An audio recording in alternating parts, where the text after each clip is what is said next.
finally did it. They finally gave us a red Apple Watch. How's it going, guys? TJ here once again. This is a first impressions video. I was going to do an unboxing, but I figured, you know what? This is probably just easier to do with first impressions because at first glance, you can just tell this new Series 6 red Apple Watch is stunning, at least in my opinion. Some people might not be crazy about the color red, but when I saw that they were doing some new colors, I was pleasantly surprised and pleased because, you know, the one thing about Apple is they are very well known for sticking to the same colors for years and years. So it's nice to see that at least the last couple of years, they've been getting a little bit more adventurous with the iPhones, and now with the Apple Watches, they're taking that same strategy.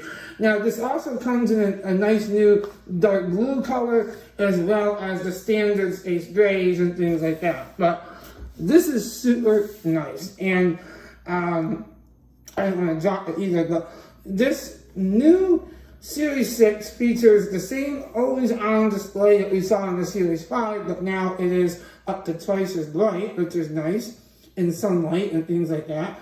But most notably, you do get these new sensors in the back here, as you can see.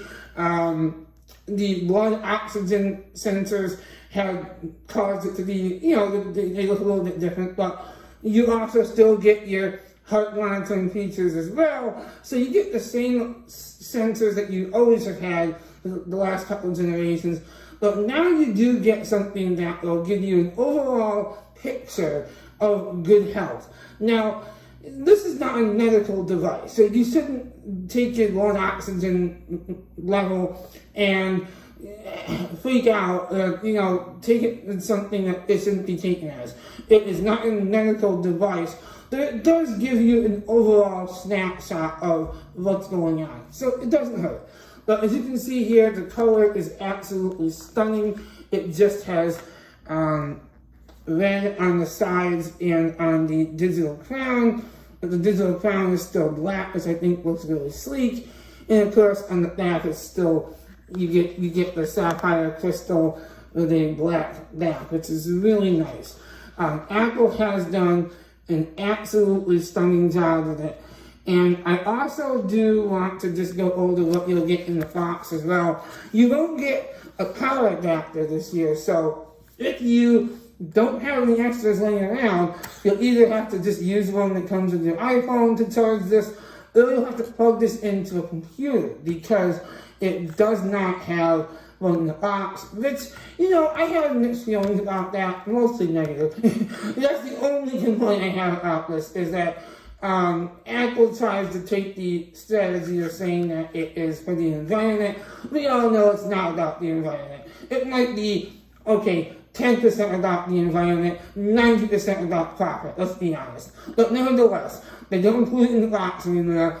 But you still do get, the bands, which is good.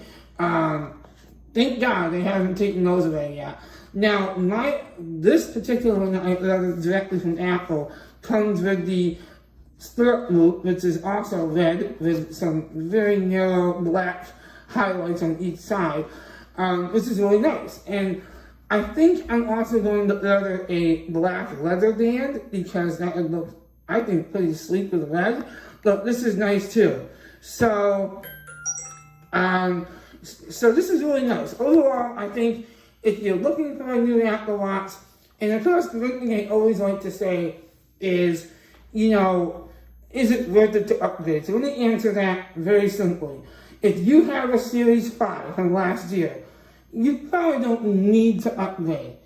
Anyone else with a Series 5, or below a Series 5, older, definitely should upgrade if you are in the market for a new watch. Don't have any hesitations. The features of this are well worth the money. The blood oxygen sensor alone, this puts it leaps and bounds ahead of the competition or something like the Galaxy Watch 3 or something like that. It really does. Now, there is a new model that just came out this year from Apple too, called the Apple Watch SE. Now, that is over $100 cheaper, but keep in mind you will not get the heart monitoring features such as taking ECGs as well as the blood oxygen monitoring. Now, you might say, who really cares? Not me, but I would argue, and unless you're convinced that the savings are worth it, I would say, why not have the best tech you can get for the money? And you will not get the always-on display as well with the SE. It's not a deal breaker, but definitely the fact that it doesn't include ECGs and does not include blood oxygen monitoring on the SE leads me to say that I think you should consider the Series 6 above anything else, if you can. Again, everyone's different, but that's what I would say.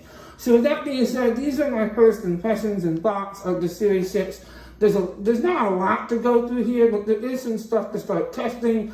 Battery life, because again, the always-on display is up to 2 times brighter, so we need to see how much that will impact battery life.